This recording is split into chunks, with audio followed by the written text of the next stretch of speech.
pagi hari ini, dan barangkali mungkin sebagian teman-teman mahasiswa yang dari kelas saya yang mengikuti di kelas ini atau mengikuti sesi ini, saya ucapkan juga selamat datang. Yang pertama tentunya terima kasih kepada CDC UIN Salatiga yang telah berkenan mengundang saya dan memberikan kepercayaan kepada saya untuk membagikan ya sedikit insight atau wawasan lah barangkali terkait dengan pengembangan CV, personal branding dan semacamnya gitu.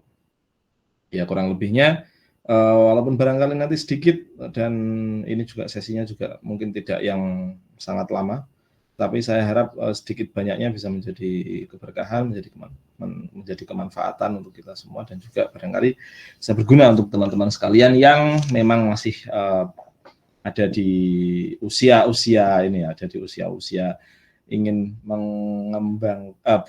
ingin menapaki jenjang awal dari sebuah karir gitu. Tentunya teman-teman di sini barangkali mungkin ada alumni, ada mahasiswa yang mana usia masih di awal 20-an tahun. Itu tentunya masa-masa yang krusial sehingga saya apresiasi kepada seluruh peserta yang hadir pada pagi hari ini. Karena apa? Karena ya di zaman sekarang sebenarnya untuk belajar, untuk mencari insight baru itu banyak sekali ya.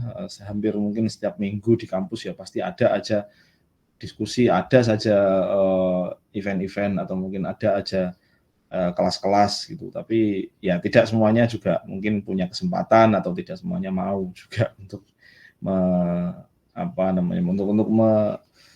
untuk mengajukan diri gitu untuk belajar atau untuk memberanikan diri untuk belajar. Makanya saya apresiasi teman-teman semuanya yang ada di sini.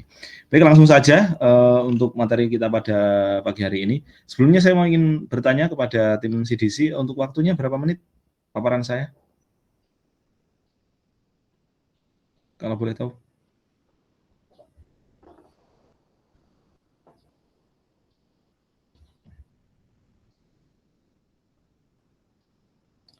Oke, ya barangkali mungkin nanti paparan saya sekitar 20-an menit, nanti kita bisa melanjutkan dengan diskusi ya, dan juga dengan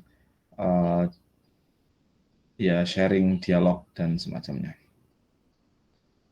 Baik, teman-teman yang saya banggakan,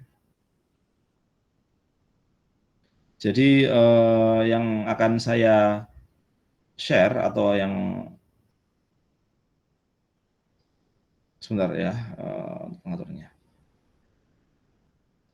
Yang akan saya share atau yang akan saya tayangkan di sini adalah tentang upgrading self value dan sebenarnya poinnya adalah upgrading self value ya. Jadi tentang nilai diri, tentang kualitas atau kualitas personal. Ya, yang mencakup di sini ya soal nanti penyampaian saya bisa soal yang pertama soal personal branding, terus kemudian menuangkannya ke dalam CV, dan kemudian nanti sedikit akan saya lanjutkan terkait dengan bagaimana CV itu bisa berguna di tempat kerja gitu. Ini memang ini merupakan materi yang dipakai oleh kami di CDC yang dulu dari CDC ada beberapa dosen yang memang diikutkan untuk menjadi trainer di ICC yang logonya ada di sini. Jadi kita bekerja sama sehingga ini juga materinya saya ambil dari pelatihan tersebut. Oke, baik. Yang pertama soal CV. CV itu sebenarnya apa sih pada dasarnya? Tapi gini, kalau mungkin teman-teman saya yakin pasti pernah lah menuliskan CV. Tapi biasanya pada umumnya ya menuliskannya kontennya soal identitas pribadi, misalkan nama, tempat, tanggal lahir, alamat, kontak, terus riwayat pendidikan, pengalaman organisasi, magang, kerja, terus kemudian skill yang relevan atau pengalaman yang lain gitu kan. Tapi saya yang sebenarnya ya CV ya kontennya itu aja. Tapi yang ingin saya sampaikan di sini adalah bahwa tentang ya setidaknya supaya teman-teman juga memiliki gambaran gitu, gambaran yang lebih besar tentang CV dan bagaimana CV itu berperan di dunia kerja. Tentunya CV itu menjadi gerbang awal atau CV itu menjadi Titik pertama bagi para employer itu orang yang mempekerjakan, employee itu adalah orang yang bekerja. Bagi para employer itu CV itu memang menjadi gerbang utama untuk melihat nilai atau value atau kapasitas diri seseorang. Mungkin tidak hanya soal kerja juga ya, tetapi ini juga soal beasiswa juga. Karena sekarang apapun beasiswanya, mau mengajukan beasiswa dimanapun pasti juga ada persyaratan untuk melampirkan CV. Tapi mungkin yang membedakan ya soal apakah CV-nya itu ditulis secara online atau kita yang bikin sendiri. Karena kadang misalkan kalau di LPDP itu kan biasanya mereka udah punya kolom-kolom gitu. Jadi kita tinggal ngisi gitu. Tapi ada juga ya memang yang mengumpulkan CV sendiri. Jadi dari kita bikin kemudian kita tumpuk. Bayangkan kalian semua atau bayangkan teman-teman di sini adalah employer atau orang yang ingin mempekerjakan atau orang yang ingin merekrut gitu. Dari 100 misalkan pelamar itu ya apa yang pertama kali dilakukan oleh employer ya pasti untuk melihat CV gitu. Nah, dan CV itu ya yang perlu diperhatikan bahwa sebentar. CV itu secara konten barangkali mungkin itu aja. Tapi yang perlu diperhatikan adalah bahwa para recruiter atau para employer itu mereka hanya memanfaatkan waktu rata-rata mungkin hanya 10 detik sampai 15 detik pertama melihat CV itu. Makanya itu kenapa menjadi penting. Oke, sebentar. Saya mungkin akan membagikan ini aja yang sudah saya olah aja. Sebentar, saya ada 2 materi ini kebetulan. Jadi ada materi yang memang susunan dari saya sendiri.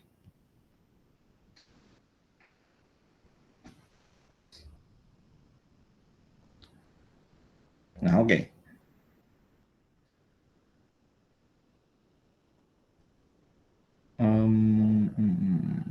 Nah, seperti ini. CV atau kurikulum vitae itu adalah ringkasan tertulis atas pengalaman dan kualifikasi dari seseorang. CV itu adalah merupakan pertimbangan pertama dan biasanya digunakan untuk menyeleksi pelamar, terus kemudian biasanya dilanjutkan dari CV itu dengan interview. Nah, CV itu ya bisa dibilang yang saya garis bawahi di sini adalah a snapshot of who you are, atau CV itu merupakan potret dari Anda. Jadi CV itu sangat menentukan apakah itu bisa ngunci perhatiannya si recruiter atau tidak. Makanya CV itu memang perlu untuk bisa menumbuhkan interest atau menumbuhkan ketertarikan gitu dari employer atau dari orang yang merekrut pekerjaan. Dan gimana caranya dari CV itu orang menjadi penasaran sehingga ingin berdialog dengan Anda atau ingin berbincang dengan Anda. Makanya yang perlu dipikirkan dari CV, sekali lagi saya bilang CV itu kontennya ya mungkin itu aja. Tetapi yang perlu diperhatikan adalah tentang bagaimana how you can differentiate yourself atau bagaimana Anda bisa membedakan diri sendiri sehingga mengemas diri sendiri itu menjadi unik yang beda dengan yang lain. Jadi soal mendifferentiate atau nyating supaya profil kita di CV itu berbeda dari yang lain. Kalau kontennya ya sama di CV. Yang pertama di sini saya tuliskan foto terkini dan juga kalau CV yang untuk keperluan kerja, keperluan beasiswa lebih baik professional look. Professional look itu bukan selfie, bukan professional look itu ya foto-foto formal lah. Meskipun tidak harus seperti pas foto di ijazah gitu atau di KTP itu tidak mesti. Professional look itu ya tampak elegan, biasanya ya pandangannya juga lurus ke depan, selevel mata gitu kan. dan bajunya juga ya mungkin apa namanya tidak yang selalu harus resmi pakai batik atau pakai kemeja, tetapi setidaknya professional look. Gitu. Lalu kemudian selanjutnya ada informasi dasar itu saya kira basic, nama, tempat, tanggal lahir, alamat, nomor kontak, email dan lain sebagainya, latar belakang pendidikan, lalu kemudian latar belakang profesional. Nah, apa saja yang ada di CV itu yang juga mungkin bisa dicantumkan adalah pengalaman organisasi, nama organisasi. Nah, ini juga yang sebenarnya penting. Nulis di CV itu jangan hanya misalkan tahun sekian organisasi apa, tahun sekian terlibat di ini, tahun sekian ikut komunitas ini. Jangan hanya berhenti di situ. Tetapi yang lebih penting adalah untuk menampilkan nama organisasinya, terus kemudian durasinya, posisinya, dan juga ringkasan tugas apa yang Anda lakukan di situ. Itu yang saya kira juga banyak teman-teman yang tidak apa ya, yang mungkin sedikit miss di situ. Sama halnya juga dengan riwayat pendidikan. Memang kalau riwayat pendidikan dasar, misalkan SD, SMP, SMA, memang biasanya cukup ditulis tahun sekian sampai sekian, terus sekolahnya di mana, atau mungkin biasanya ya kalau dulu masih ada nilai rata-rata ujian nasional, segala macam. Tapi kalau sekarang mungkin udah nggak ada. Tapi kalau teman-teman itu sudah mulai, terutama kalau CV di bidang akademik, kalau teman-teman mau jadi dosen atau teman-teman mau apply beasiswa atau mau daftar S3 misalkan, itu jangan hanya nulis tahun sekian sampai sekian, S1 di sini, tahun sekian sampai sekian, S2 di sini, jangan hanya itu, tetapi tuliskan juga IPK berapa dan kajian riset Anda itu topiknya apa. Jadi kadang ya tadi yang sering miss itu seringkali orang nulis CV itu hanya poin-poin aja, tahun sekolah di sini, tahun sekolah di sini, atau tahun sekian ikut organisasi ini, komunitas ini, tanpa menjelaskan di sana Anda ngapain.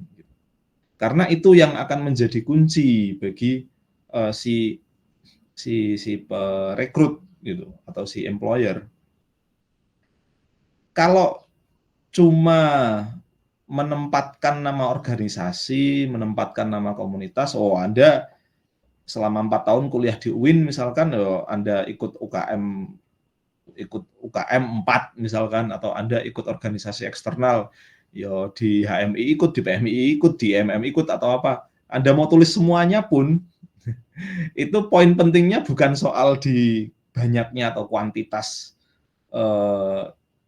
organisasi yang Anda ikuti, tetapi lebih kepada ini tadi, posisinya, durasinya, atau job desk-nya apa, tanggung jawabnya itu sejauh mana, dan seterusnya.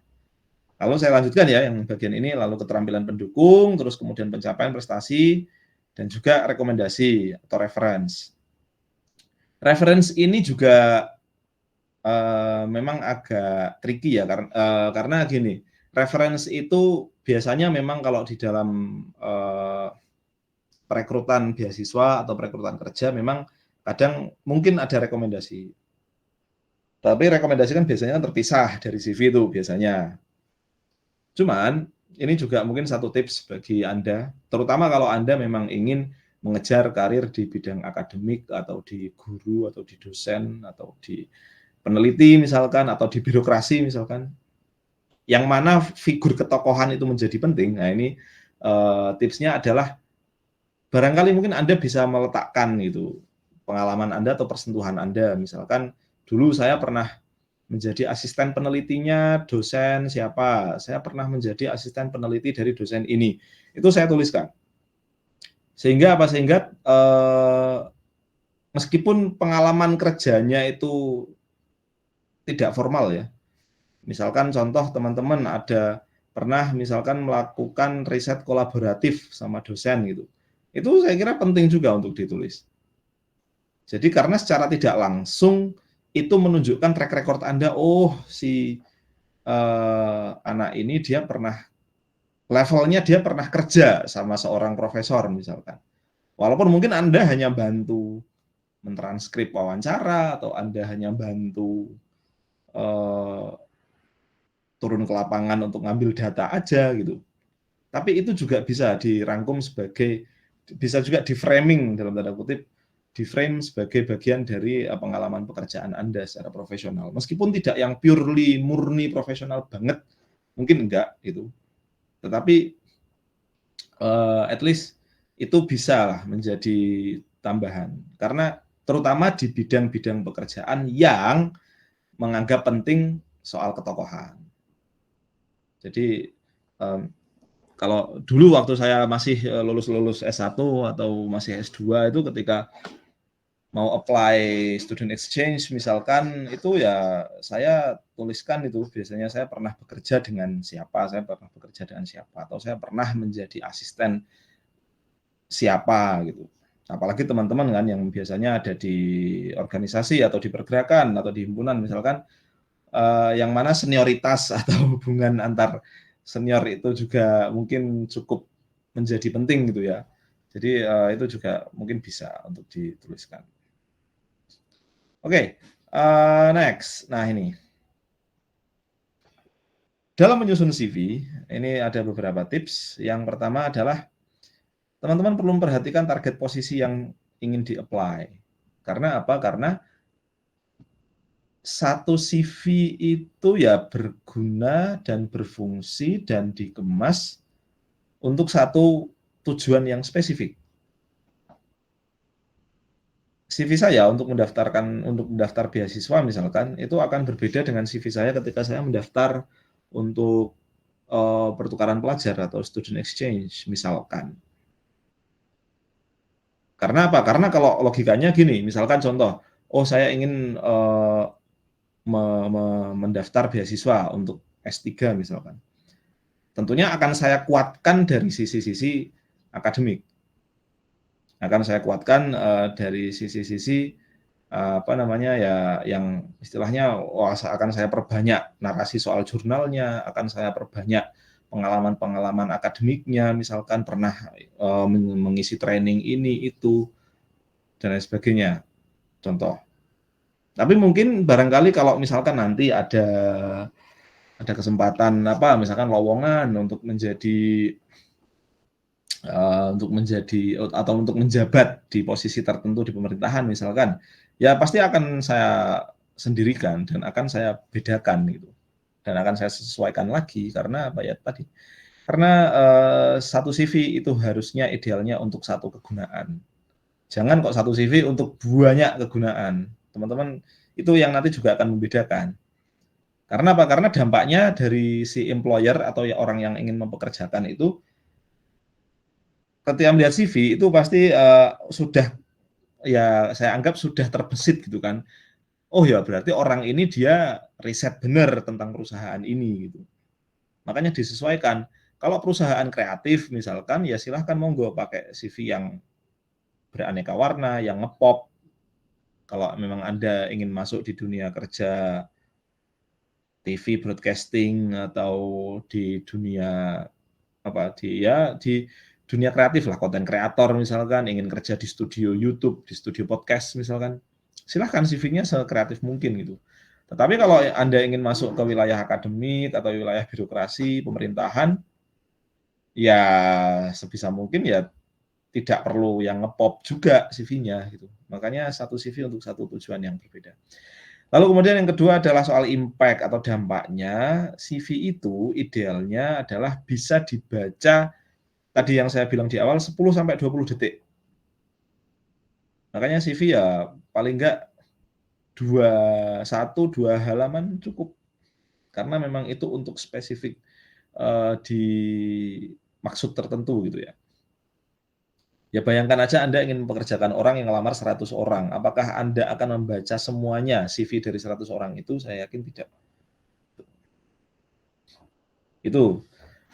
Lalu kemudian selanjutnya adalah soal struktur logis dari CV-nya. Struktur logis itu maksudnya struktur susunannya itu apakah susunannya mau dibikin timeline atau kronologi atau dikategorikan spesialisasi gitu. Itu juga makanya sebenarnya CV itu nggak ada format khusus ya, kecuali kalau memang dari perusahaan atau dari perekrutnya itu minta spesifik gitu. Oh, CV-nya formatnya gini gitu.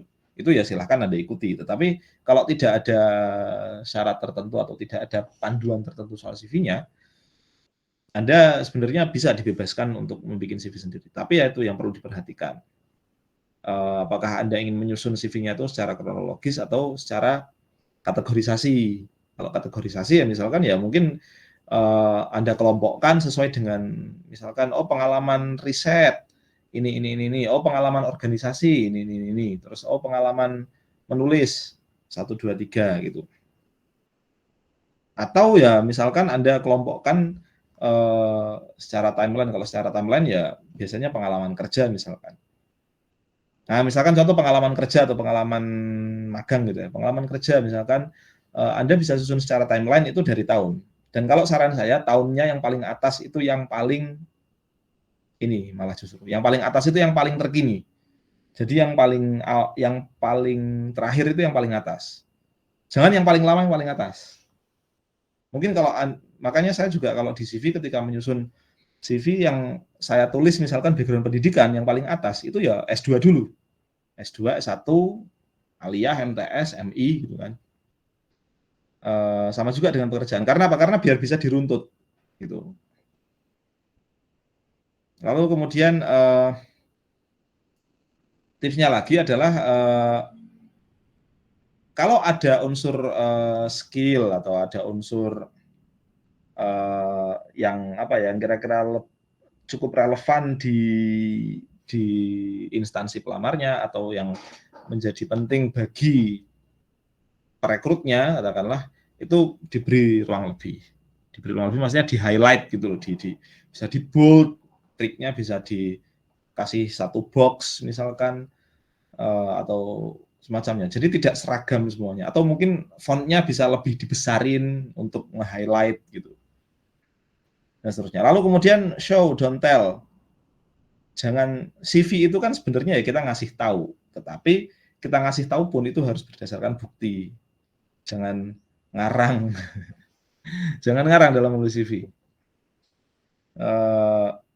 Biasanya kadang ya, mungkin ya, biasanya kadang ada juga gitu orang-orang yang memang, karena saking semangatnya, karena saking pengennya gitu bisa apply kerjaan sehingga ada kolom organisasi misalkan, ya dianya nggak mungkin ya ikut-ikut aja angin-anginan gitu kan, tapi asal nulis aja, ikut organisasi A, B, C, D, E.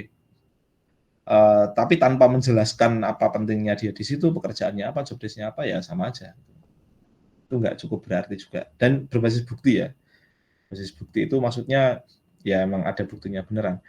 Lalu kemudian penulisan singkat. Utamakan bullet itu maksudnya ya pointer gitu. Kalaupun toh deskripsi ada paragraf untuk deskripsinya itu maksimal 4 baris, jangan lebih dari 4 baris untuk menjelaskan itu.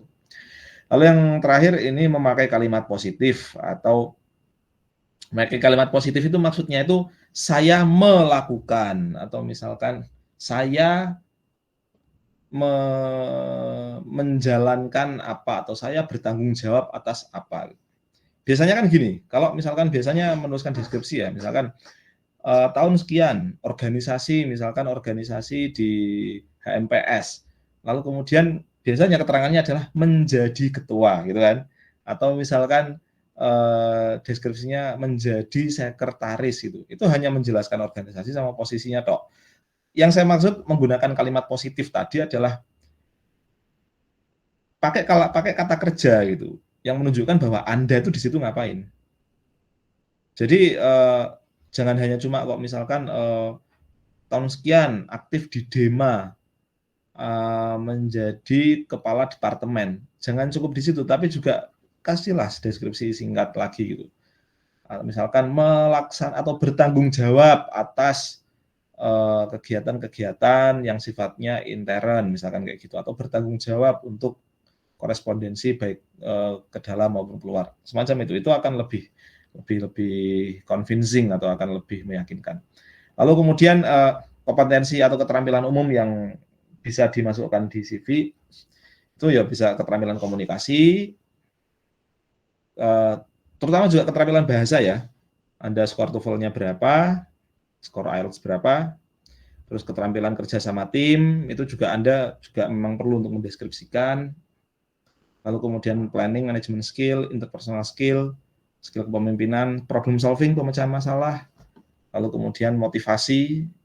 Motivasi itu ya bisa pada aspek misalkan apa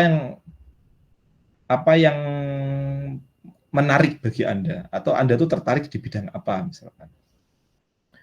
Lalu kemudian kemampuan adaptasi. Ya itu untuk paparan singkat saya. Jadi untuk mengakhiri atau untuk menyimpulkan, jadi CV itu adalah sebuah potongan krusial dari bukti-bukti. Jadi crucial piece of evidence. Jadi CV itu juga it must capture the recruiter's imagination and give them a picture of you. Harus bisa nangkep antara imajinasi si perekrut itu kayak apa dan kalian ngasih kepada perekrut itu, calon perekrut itu gambaran diri Anda. Makanya CV itu menjadi penjembatan untuk match atau supaya cocok, supaya ketemu antara what you can offer, apa yang Anda tawarkan, dan juga what they need, apa yang mereka butuhkan untuk posisi yang ingin Anda masukin, gitu. Ya makanya supaya apa ya? Supaya CV-nya tidak hanya sekedar menjadi CV yang maybe atau bahkan no gitu di dalam rekrutmen. Oke, mungkin dari saya cukup sekian dulu. Silahkan nanti juga saya juga bisa ngasih contoh juga, tapi saya akan kasih kesempatan kepada peserta untuk bisa bertanya jawab atau untuk berdialog. Mungkin dari saya cukup sekian untuk pengembangan CV pada pagi hari ini dan semoga sedikit banyaknya bisa bermanfaat. Yang lebihnya mohon maaf. Wassalamualaikum warahmatullahi wabarakatuh.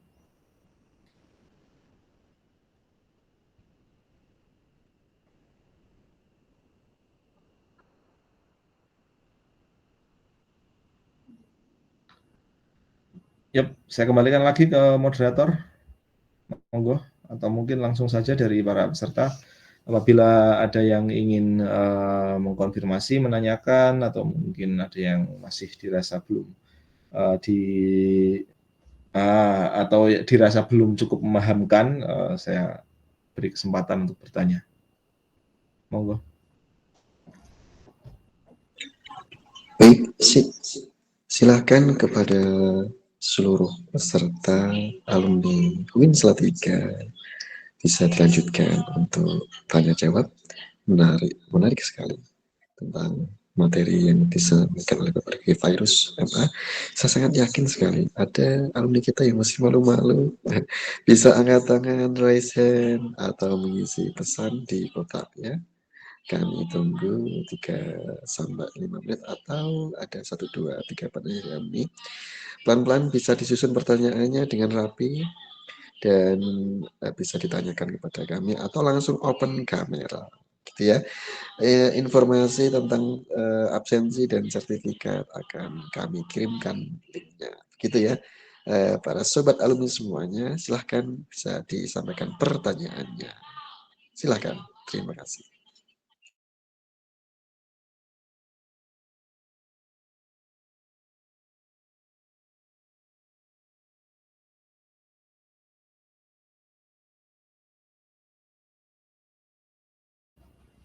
Yuk, silakan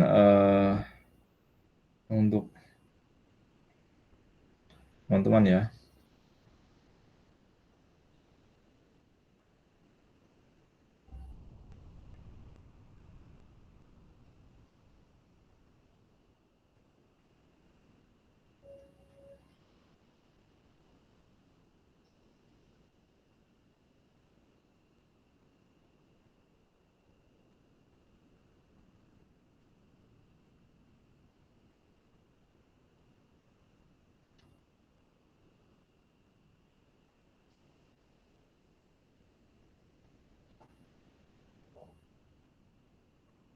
Silakan.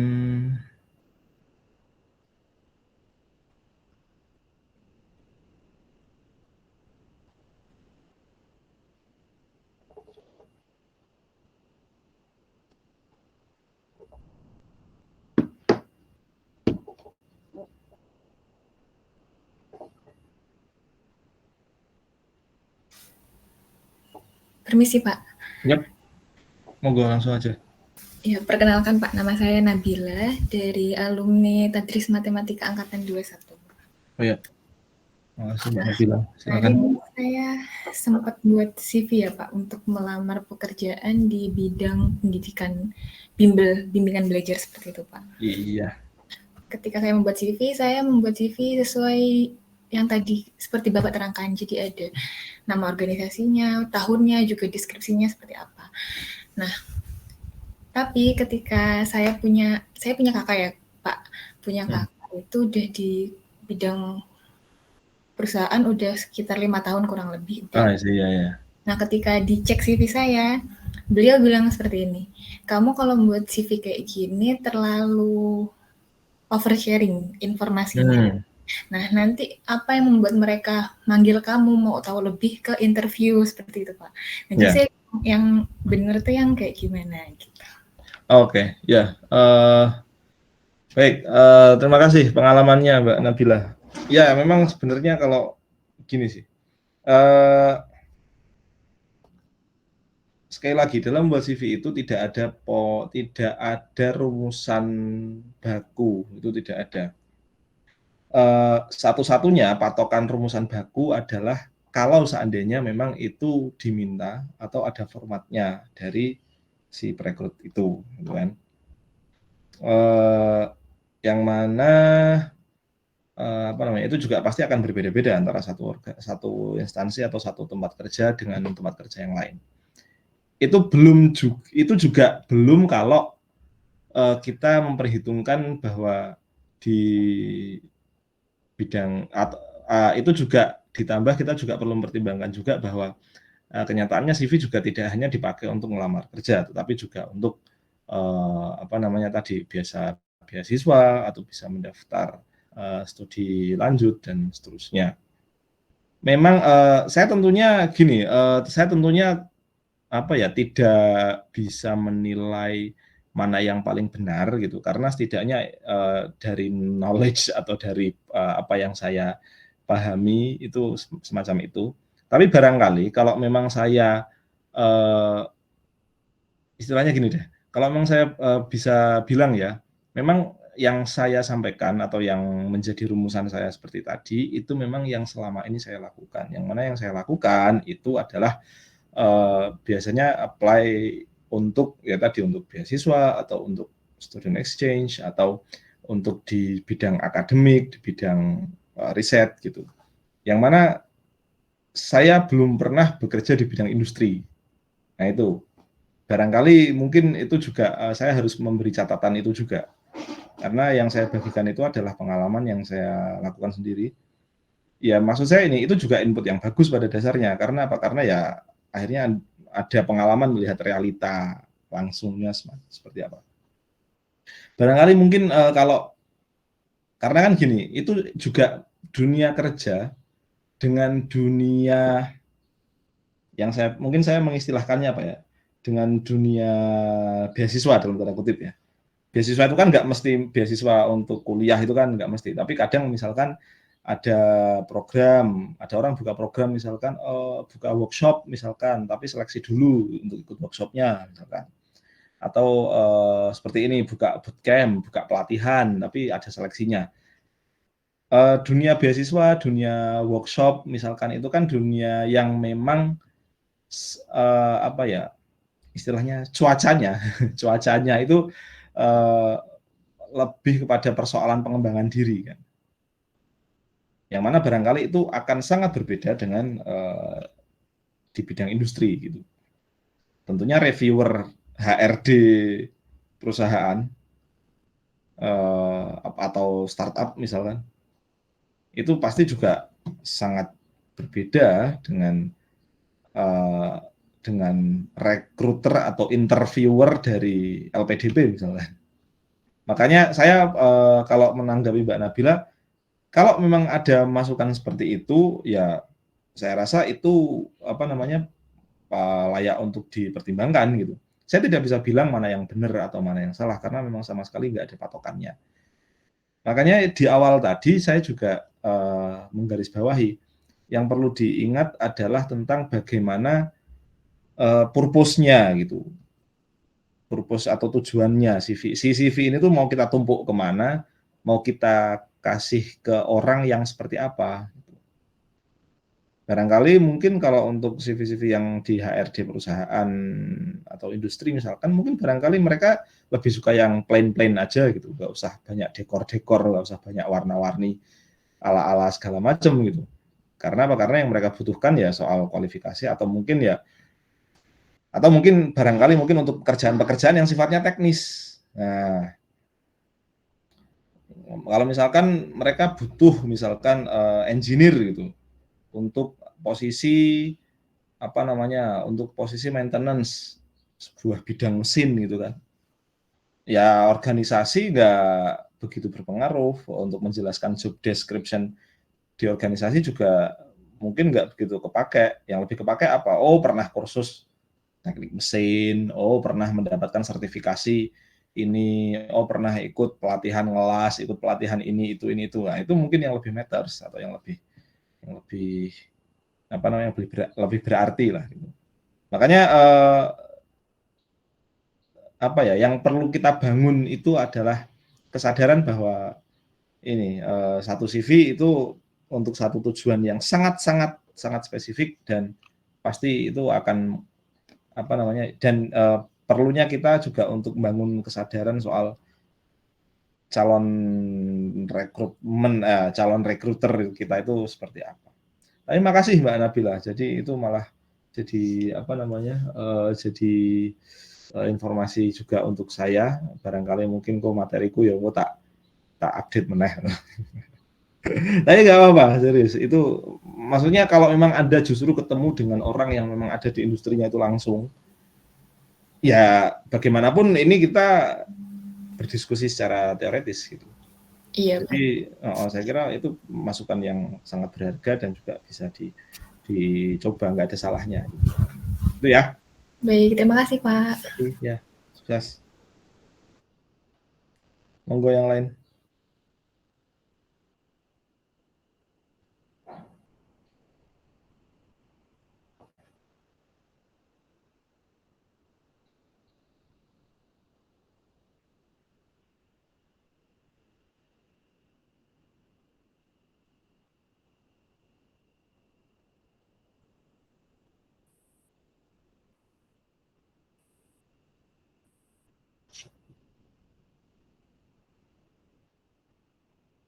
Hmm.